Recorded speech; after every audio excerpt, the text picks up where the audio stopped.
Pokazujemy najnowszy nasz zakup, czołg K2 Gatfighter. Osoby, które tutaj odwiedzają nas, często mylą czołg K2 z Leopardem, bo zbliżony jest do Leoparda, ale są pod wrażeniem jego konstrukcji. Jak opowiadamy, jakie ma właściwości, co potrafi, to są pod dużym wrażeniem.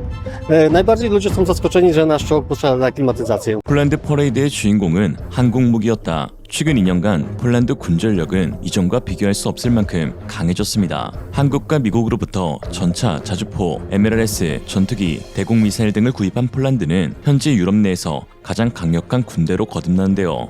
폴란드 매체 아르마드니 지프라보다이에 따르면 폴란드 군 현대화 작업은 유럽에서 전례가 없을 정도다라면서 국군의 날인 8월 15일에 열렸던 군사 퍼레이드에서 이러한 무장을 선보이는 것은 놀라운 일이 아니다라고 했습니다. 정기적으로 군사 퍼레이드를 하는 국가는 매우 드뭅니다. 특히나 현재 안보 위협을 받고 있는 국가는 주변국의 군비 증강을 우려하여 오히려 이를 축소하면 축소했지 드러내지 않는데요. 그러나 폴란드는 대규모 열병식을 매년 진행하고 있는데 특히 올해는 한국에서 도입한 엄청난 규모의 무기들이 전면에 나서면서 폴란드군의 강력함을 드러내었습니다. 현재까지 한국은 46대의 K2 전차, 68문의 K9 자주포, 30대의 천무 다연장 로켓포, 14대의 FA-50을 폴란드에 인도 완료하면서 세계 방산 역사상 유례없는 납기 속도를 보여주었습니다. 그리고 폴란드는 한국의 철저한 납기를 보답이라도 하듯 퍼레이드 전면에 한국산 무기를 내세웠죠. 8월 15일에 열린 퍼레이드에서 폴란드 언론, 폴란드 정치인, 폴란드 시민, 폴란드 병사들은 도입된 한국산 무기들을 일일이 열거하면서 세계 최고의 무기라고 칭송하였습니다. 실제 반응 한번 보시죠. Wieloprowadnicowe wyrzutnie rakiet Homar K,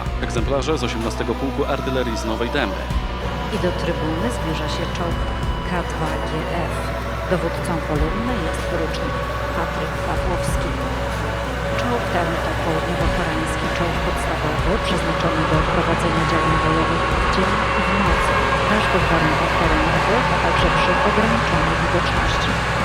Służy do zwalczania czołgów, wozów bojowych, pojazdów opancerzonych przeciwnika.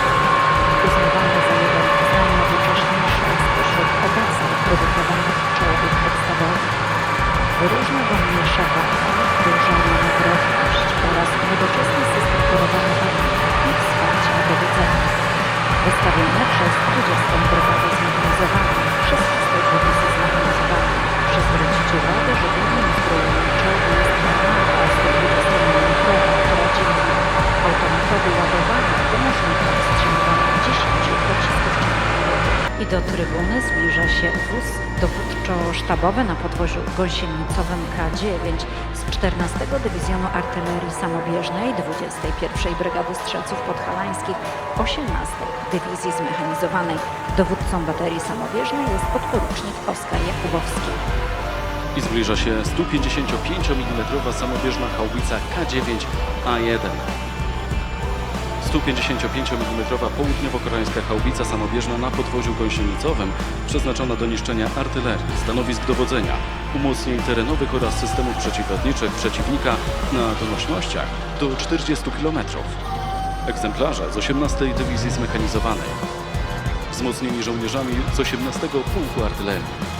Pokazujemy najnowszy nasz zakup, czołg K2 Gatfighter. Osoby, które tutaj odwiedzają nas, często mylą czołg K2 z Leopardem, bo zbliżony jest do Leoparda, ale są pod wrażeniem jego konstrukcji. Jak opowiadamy, jakie ma właściwości, co potrafi, to są pod dużym wrażeniem. Najbardziej ludzie są zaskoczeni, że nasz czołg posiada klimatyzację. Einer großen Militärparade wurde heute in Polen der Tag der polnischen Armee gefeiert und Verteidigungsbereitschaft demonstriert.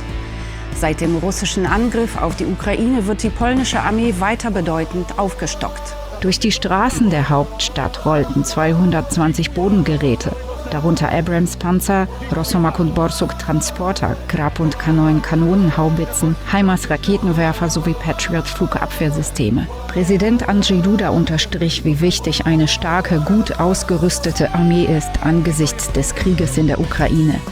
Dziękuję za wszystkie podpisane w ostatnich dosłownie dniach umowy. Za śmigłowce Apache szturmowe, najlepsze na świecie, które będą przychodziły do naszego kraju i budowały gigantyczny potencjał polskiej armii. 96 śmigłowców szturmowych. Dziękuję za kontynuację zakupów, które zostały wcześniej rozpoczęte i wszystkich tych programów, które realizujemy. Tak, one są dzisiaj niezbędne. I także ta defilada służy temu, aby całe polskie społeczeństwo zobaczyło efekt tych wydatków. Ten sprzęt, to wyposażenie najnowocześniejsze na świecie za chwilę tutaj przedefiluje, prowadzone, operowane przez naszych żołnierzy. To jest wielka nasza duma i to jest rosnąca gwarancja naszego bezpieczeństwa. Premierminister Donald Tusk sprach von weiteren nötigen Investitionen. Dzisiaj innowacja to jest siła. Będziemy wydawać dużo pieniędzy. Wie wir es jetzt tun, damit die polnische Armee die am besten ausgerüstete ist. Nicht ohne Grund werden heute bei Stärken wie Innovation, Intelligenz hervorgehoben. Bei strategischer Planung zählen immer häufiger Qualitäten wie Schnelligkeit, Beweglichkeit, Veränderbarkeit der Position, Intelligenz, technologische Überlegenheit. In der Zwischenzeit hat Südkorea einen Vertrag über die Lieferung von leichten F-A-50 Kampfflugzeugen, K-2 Black Panther Panzern und K-9 Thunder Haubitzen abgeschlossen. Polens anhaltender militärischer Modernisierungsschub ist eine Belastung für den Staatshaushalt. Między innymi minister Błaszczak, minister obrony narodowej w rządzie Prawa i Sprawiedliwości dbał w ostatnich latach. Między innymi tutaj mowa o tym sprzęcie koreańskim, który miał być, nie wiadomo czy będzie, daj Boże, produkowany na polskiej ziemi. Offset jest podstawową kwestią przy każdym zamówieniu zagranicznym sprzętu wojskowego i rzeczywiście udało nam się sporo wynegocjować chociażby w tych kontraktach koreańskich, ale mamy całą masę innych offsetów związanych z innymi rodzajami uzbrojenia, które my zakupujemy, a które później będzie jakby obsługiwane właśnie w Polsce. To było bardzo ważne, ale trzeba pamiętać o naszych polskich konstrukcjach,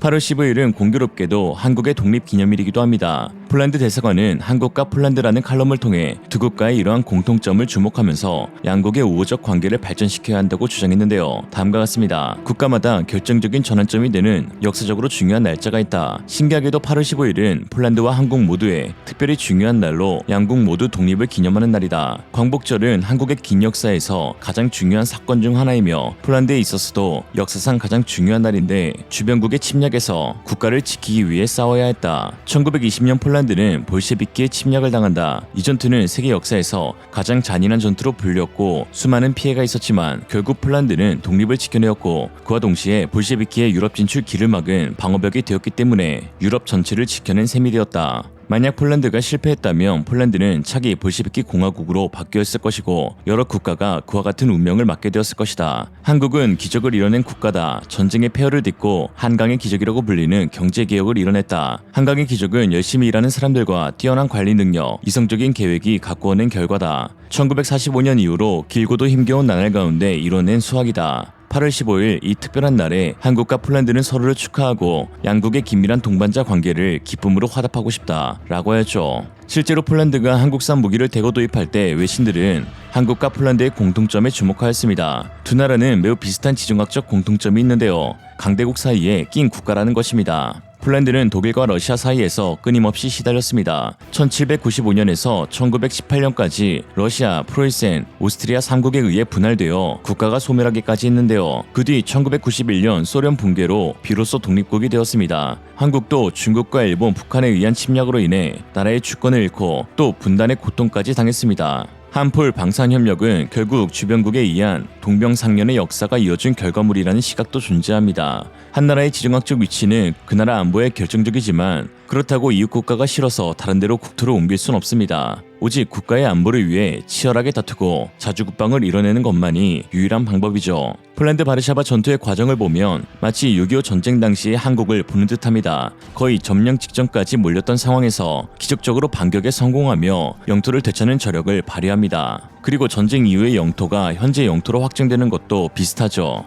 이에 양국은 오늘날 그 과거를 돌아보며 좀 더 철저한 무장을 갖췄더라면 우리의 영토와 국민들을 더욱 안전히 지켜낼 수 있지 않았을까라는 생각을 갖게 됩니다. 북괴는 중국과 소련의 지원을 받아 전차부대를 창설해 갑작스럽게 남한을 침공하였고 당시 우리 국군의 군사력은 북한에 비해 처참한 수준이었습니다. 실제로 전장에서 북한군 전차를 맨몸으로 상대하던 국군 용사의 일기장에는 우리에게 전차만 있었더라도 라고 적혀있다고 하죠. 단단한 기갑장비에 박히지 않은 총알을 보며 얼마나 괴로웠을지 상상조차 되지 않습니다. 6.25 전쟁 당시 한국군이 보유한 탱크의 수는 0대, 전쟁 이후 미군으로부터 교육용으로 받은 M36 잭슨 전차 6대가 바로 우리나라 최초의 전차입니다. 이후 한국형 전차 개발 사업을 이어오던 우리나라는 미국 크라이슬러 디펜스의 도움을 받아 1984년 비로소 한국형 전차인 K1을 개발하게 됩니다. 이어 현대로템은 2008년 K2 전차 개발을 완료하게 되는데 K2 전차는 우리나라 자체 개발 전차로 전 세계 10여 개국밖에 없는 3.5세대 전차이자 현재 세계 최고의 전차로 평가받고 있죠.